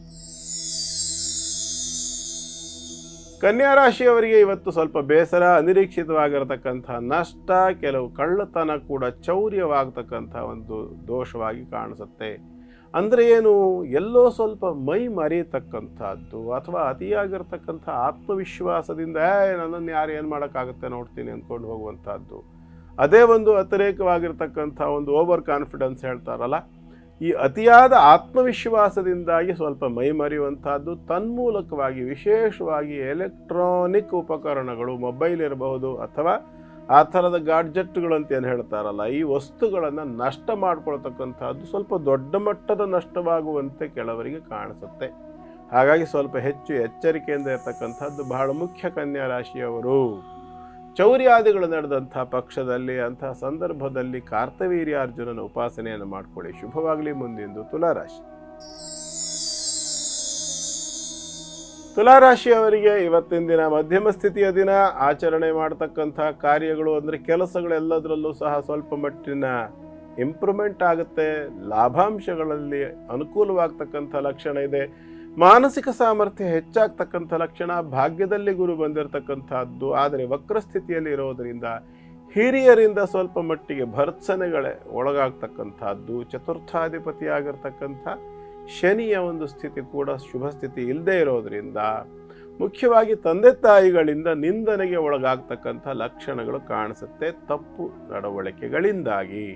ಕಾರಣ ರಾಶ್ಯಾಧಿಪತಿ ಇರತಕ್ಕಂಥದ್ದು ಬುಧನೊಟ್ಟಿಗೆ ದ್ವಿತೀಯ ಭಾವದಲ್ಲಿ. ಮಾತಿನ ಕಾರಣ ಸುಳ್ಳು, ತಪ್ಪು, ಮೋಸಗಳನ್ನು ಮಾಡುವ ಕಾರಣಗಳಿಂದಾಗಿ. ಯಾಕೆಂದರೆ ಪಂಚಮದಲ್ಲಿ ರಾಹು ಮೋಸ ಮಾಡ್ತಕ್ಕಂಥ ಸ್ವಭಾವವನ್ನು ಸಹಜವಾಗಿ ಕೊಡ್ತಾನೆ. ಇದರ ಕಾರಣದಿಂದಾಗಿ ಆಗ್ತಕ್ಕಂತಹ ಒಂದು ಅನಾಹುತಗಳು, ಸಮಸ್ಯೆಗಳಿಂದ ನೊಂದಂತಹ ತಂದೆ ತಾಯಿಗಳು ನಿಮ್ಮನ್ನು ಟಾರ್ಗೆಟ್ ಮಾಡುವಂಥ ಸಾಧ್ಯತೆ ಇರುತ್ತೆ. ಆದಷ್ಟು ಎಚ್ಚರಿಕೆ ಬೇಕು. ಯಾಕೆಂದರೆ ಒಂದು ಮಾತಿದೆ, ನೆಗ್ರೋಧ ಬೀಜ ಮುಕ್ತ ಶೋಚನ್ಯವ ನಾಮ್ರಸ್ಯತಿ ಅಂತೇಳಿ. ಬೇವಿನ ಗಿಡ ನೆಟ್ಕೊಂಡು ಮಾವಿನ ಹಣ್ಣು ಬರಲಿಲ್ಲ ಅಂದರೆ ಹೇಗೆ ಬರುತ್ತೆ ಅಲ್ವಾ? ಯೋಚನೆ ಮಾಡಿ ಮತ್ತು ಸದ್ಬುದ್ಧಿಯನ್ನು, ಸನ್ನಡತೆಯನ್ನು ರೂಪಿಸ್ಕೊಳ್ತಕ್ಕಂಥದ್ದು ಬಹಳ ಮುಖ್ಯ. ದತ್ತಾತ್ರೇಯರ ಉಪಾಸನೆಯನ್ನು ಮಾಡಿಕೊಳ್ಳಿ. ಶುಭವಾಗಲಿ. ಮುಂದೆಂದು ವೃಶ್ಚಿಕ ರಾಶಿ.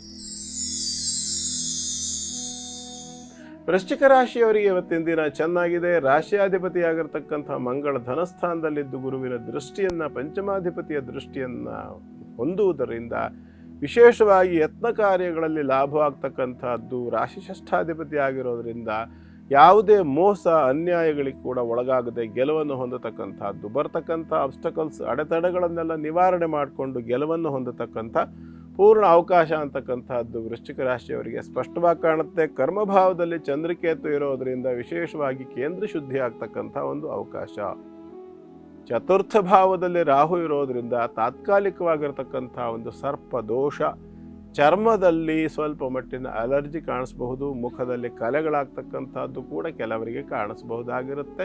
ಇದಕ್ಕೆ ನಿಂಬೆಹಣ್ಣು ಮತ್ತು ಅರಿಶಿನ ಪುಡಿಯನ್ನು ಮಿಶ್ರಣ ಮಾಡಿ ಗಂಧದಂತೆ ಮಾಡಿ ಲೇಪನ ಮಾಡಿದರೆ ಕೂಡ ಹುಷಾರಾಗ್ತದೆ.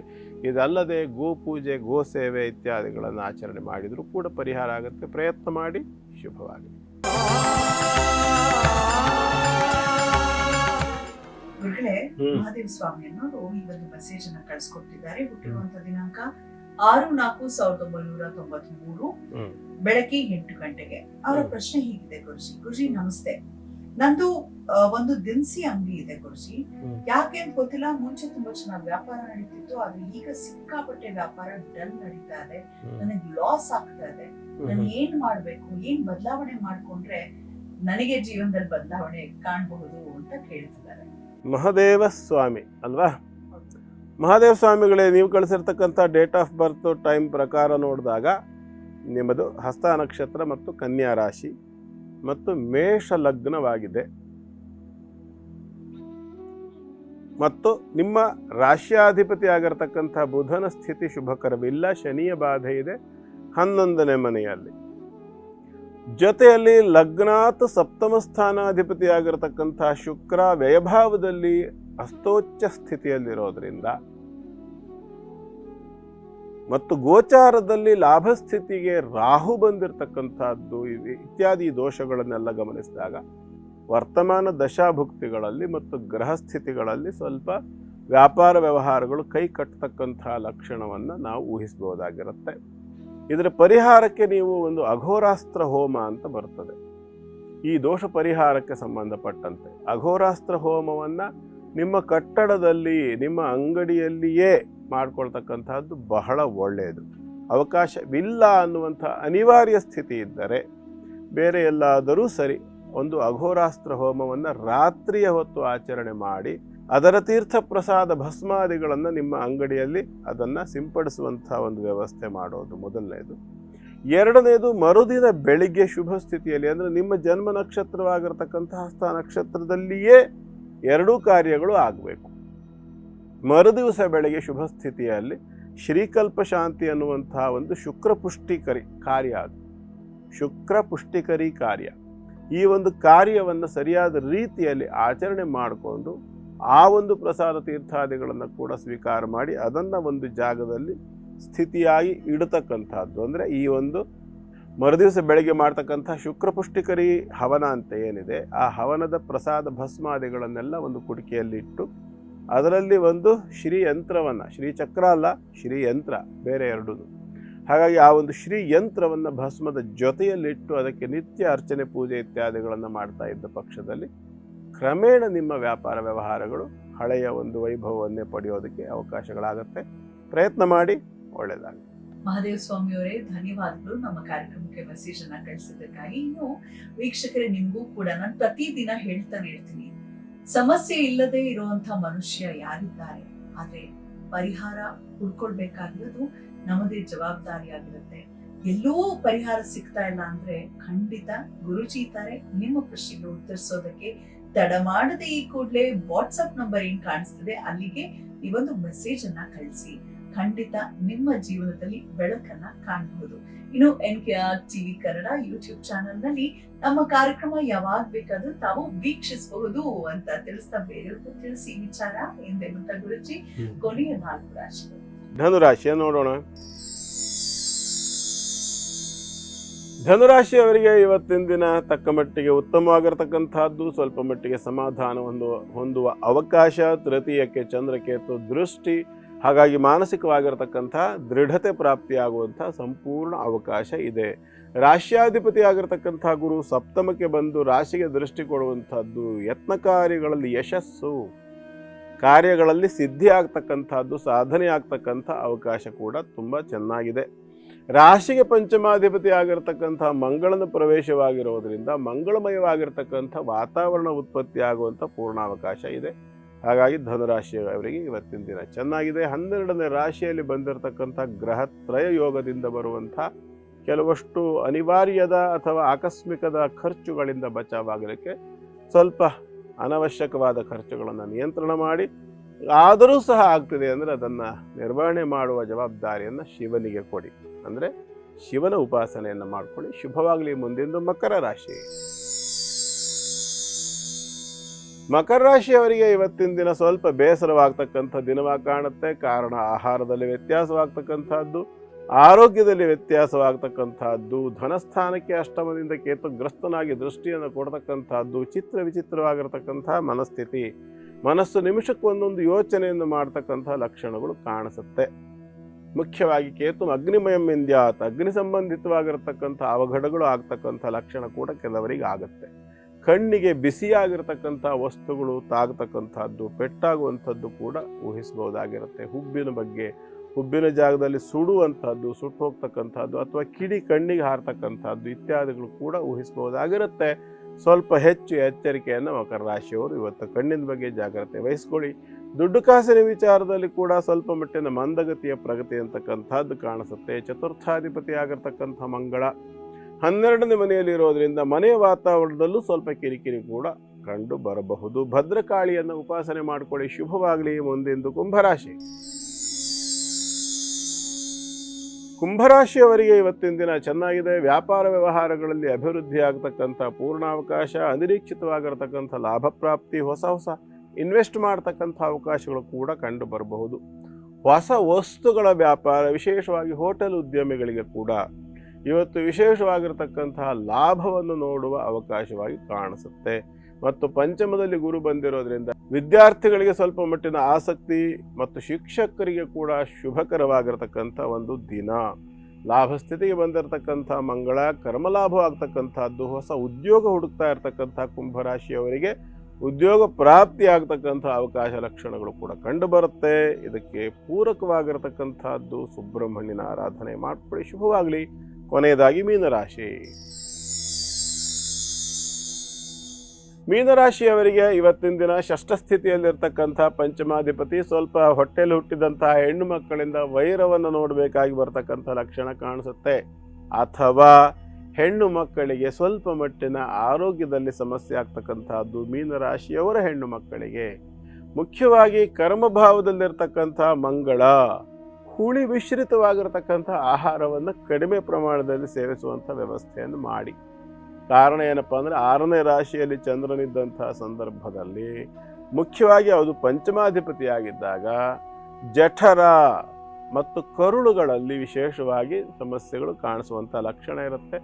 ಹುಳಿಯಾಗಿರ್ತಕ್ಕಂಥ ಆಹಾರಗಳನ್ನು ಸ್ವೀಕಾರ ಮಾಡಿದಾಗ ತೀವ್ರತರವಾದ ಸಮಸ್ಯೆಗಳು ಕೂಡ ಬರಬಹುದು. ಅದರಲ್ಲೂ ವಿಶೇಷವಾಗಿ ಅಲ್ಲಿರ್ತಕ್ಕಂತಹ ಚಂದ್ರನಿಗೆ ರಾಹುವಿನ ದೃಷ್ಟಿ ಇರೋದರಿಂದ ಮಲಬದ್ಧತೆ ಇತ್ಯಾದಿ ಲಕ್ಷಣಗಳನ್ನು ಕೂಡ ಊಹಿಸಬಹುದಾಗಿರುತ್ತೆ. ತೀವ್ರತರವಾಗಿರ್ತಕ್ಕಂಥ ಸಮಸ್ಯೆಗೆ ನಾಳೆ ಹೇಳ್ತಾರಲ್ಲ, ಕಿಡಿಯಾಗಿದ್ದಾಗಲೇ ಆರಿಸದೇ ಇದ್ದರೆ ಬೆಂಕಿ, ಆಮೇಲೆ ಧಗಧಗ ಉರಿಲಿಕ್ಕೆ ಆರಂಭ ಆದ್ರ ಮೇಲೆ ಅದನ್ನು ತಣಿಸೋದು ತುಂಬ ಕಷ್ಟ ಆಗುತ್ತೆ. ಹಾಗಾಗಿ ಆರಂಭಿಕ ಹಂತದಲ್ಲೇ ಈ ಒಂದು ವಸ್ತುಗಳ ಒಂದು ಸ್ವೀಕಾರ ಅಂತಕ್ಕಂಥದ್ದು ಆರೋಗ್ಯದಲ್ಲಿ ವ್ಯತ್ಯಯ ಮಾಡುತ್ತೆ ಅಂತ ಹೇಳಿ ಕಂಡು ಬಂದಾಗ ಆರಂಭದಲ್ಲೇ ಅದನ್ನು ನಿಯಂತ್ರಣ ಮಾಡಿ ಲಂಘನಂ ಪರಮೌಷಧಂ ಅಂತ ಹೇಳ್ತಾರೆ. ಉಪವಾಸ ಇತ್ಯಾದಿಗಳನ್ನು ಮಾಡುವುದರ ಮುಖಾಂತರವಾಗಿ ಅದನ್ನು ಶಾಂತಗೊಳಿಸ್ಕೊಳ್ಬೇಕಾಗತ್ತೆ. ಉಳಿದಂತೆ ಮೀನರಾಶಿಯವರಿಗೆ ತುಂಬ ಉತ್ತಮವಾಗಿರ್ತಕ್ಕಂಥ ಒಂದು ದಿನವಾಗಿ ಕಾಣುತ್ತೆ. ಸ್ವಲ್ಪ ಮಟ್ಟಿಗೆ ಜುಗ್ಗುತನವನ್ನು ಇಟ್ಕೊಂಡ್ರೆ ಸೂಕ್ತ. ಯಾಕೆ ಅಂತಂದರೆ ಇನ್ನು ಮುಂದೆ ಒಂದು 2-3 ದಿನಗಳ ಕಾಲ ಸ್ವಲ್ಪ ಅನಿರೀಕ್ಷಿತವಾದ ಖರ್ಚುಗಳು ಕೂಡ ಬರುವಂಥ ಲಕ್ಷಣ ಇರುತ್ತೆ. ಹಾಗಾಗಿ ಸ್ವಲ್ಪ ನಿಯಮಿತವಾಗಿ ಮಿತ ವ್ಯಯವನ್ನು ಮಾಡುವುದನ್ನು ಅಭ್ಯಾಸ ಮಾಡ್ಕೊಳ್ಳಿ. ಸಾಡೆ ಸಾತಿ ಜನ್ಮದಲ್ಲೇ ಶನಿ ಕೂಡ ಇರೋದರಿಂದ ಸ್ವಲ್ಪ ಶರೀರದ ಆರೋಗ್ಯದ ಕಡೆಗೆ ನೀವು ಕೂಡ ಗಮನ ಕೊಡಬೇಕಾಗಿ ಬರುತ್ತೆ. ಎಚ್ಚರಿಕೆ ವಹಿಸ್ಕೊಳ್ಳಿ. ವಿಷ್ಣು ಸಹಸ್ರನಾಮದ ಪಠನ ಪಾರಾಯಣಗಳನ್ನು ಮಾಡ್ಕೊಳ್ತಕ್ಕಂಥದ್ದು ಉತ್ತಮವಾದಂಥ ಫಲವನ್ನು ನಿಮಗೆ ಕೊಡುತ್ತೆ. ಪ್ರಯತ್ನ ಮಾಡಿ. ಶುಭವಾಗಲಿ. ಎಷ್ಟೊಂದು ಮಾಹಿತಿಯನ್ನು ತಾವು ಪ್ರತಿದಿನವೂ ಒಂದು ರೀತಿ ರಿಸರ್ಚ್ ಮಾಡಿ ತೆಗೆದುಕೊಂಡು ಬಂದಿದ್ದೀರಾ. ಬಹಳ ಸಮಯ ಬೇಕು ಅಂದರೆ ನಮ್ಮ ಸಮಯ ಸರಿಪಡಿಸಬೇಕು ಅನ್ನೋದೇ ನಿಜ. ಸರ್ವೇ ಜನ ಸುಖಿನೋ ಭವಂತು, ಸಮಸ್ತ ಸನ್ಮಂಗಲಾನಿ ಭವಂತು. ಪ್ರತಿಯೊಬ್ಬ ವ್ಯಕ್ತಿಗೂ ಕೂಡ ಭಗವಂತನ ಅನುಗ್ರಹ ಸದಾಕಾಲ ಇರಲಿ.